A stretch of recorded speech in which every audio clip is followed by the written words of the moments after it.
Hello YouTube, this is Goku for One, and I'm back, this time to review Halo 4 Forward into Dawn. It was a web series from Machinima Prime that also comes with a one of the Halo 4 things. You get actually 15 more minutes with that version. But I watched the Machinima Prime version, and essentially what this is this was a web series to promote Halo 4. This is completely canon. This is completely done by Microsoft. It was a $10 million project. So this is not a low budget fan film thing. This is actually official.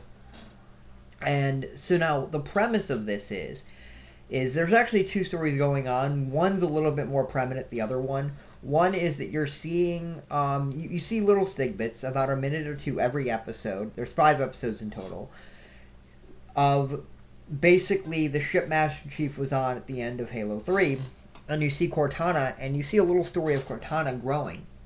And at the very beginning of the series, you see this character that you don't quite know who he is. Now, if you're a hardcore Halo fan, you might have known who he was.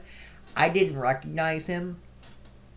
But you find out in the end who that really is if you don't know. I'm not going to ruin. This is spoiler free.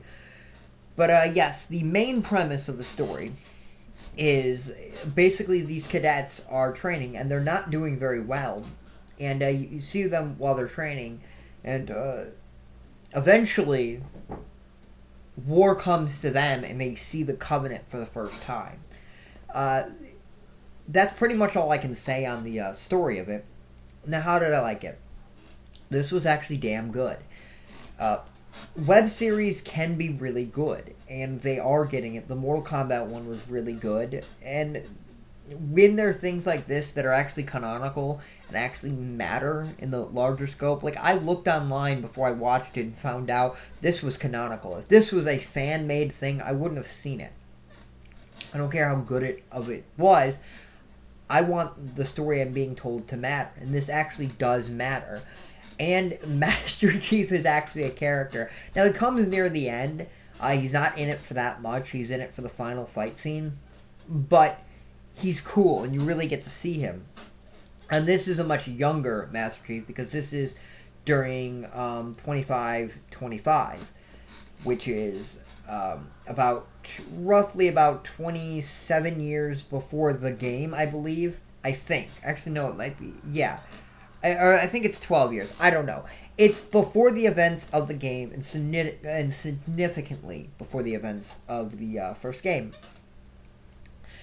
You actually do get to see Covenant, and you do get to see sweet things. And until the end, they're very, very minimalistic with it, and that's really good. Like, instead of seeing a Covenant ship, you see the outline of a Covenant ship looking upwards. So you kind of see, like, the energy vortex of it. And that's actually really awesome, and I like that idea.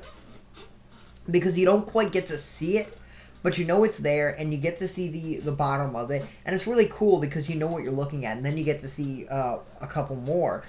And it's the idea that that's mostly what they do. Instead of seeing an elite, you might see their sword.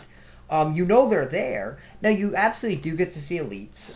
You do get to see, I believe they're no, they're not brutes. The really, really big, gigantic guys.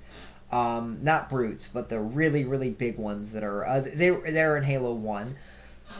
They're just gigantic. They're mammoth size. They're probably the size of elephants. Halo fans will know what I'm talking about. Master Chief actually fights one of them, which you actually get to see, which is freaking awesome. This is, I mean, you don't get to see a lot of the alien races, but you do, and this is the premise of this at the first is actually before people knew about the Covenant War.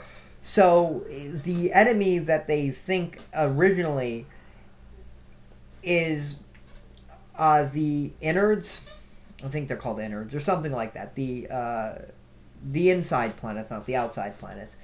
And it's quite interesting because I'm a Halo fan for the story. I don't play the multiplayer. I can't wait to play Halo 4. I heard it's a good game. I really, really want to get into the story. I kind of had a leak of who the final boss was, which really intrigues me. And this really gets me psyched up. And in a couple of weeks, I am going to play the game, hopefully. Hopefully by the end of this year, I'll have beaten Halo 4. I'm not going to buy it, I'm going to rent it. But yeah, I really do enjoy this. This is a really good web series. If you're a Halo fan, you've already seen it. You've already seen it. If you're not, and you kind of want a tease of Halo, but you want it in something less gamey, this is the way to go. There's also Halo Legends, which is kind of cool, but this is actually a story. It's not like little... it actually connects. There's actually a big story, and you really don't need to know Halo to understand the story. It is self-contained. So really, I'm going to ramble on if I say any more.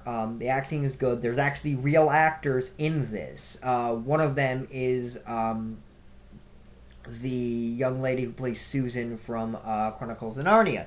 She's in this. So there's real actors in this. I didn't recognize many other people. I did recognize one of, I believe, the either Colonel or General. I'm not sure, but he was somebody of note. But there are actual real actors in this. This isn't like just a bunch of people getting together. This is a real thing. I'm going to give this a 9 out of 10. I highly recommend it. And yes, this was Goku Furism 1. Please leave a comment below. Tell me if you like Halo. Tell me what your favorite Halo game is. And if you want me to tell you what mine is, request it below, and I might do a video on Halo. See you next time. YouTube.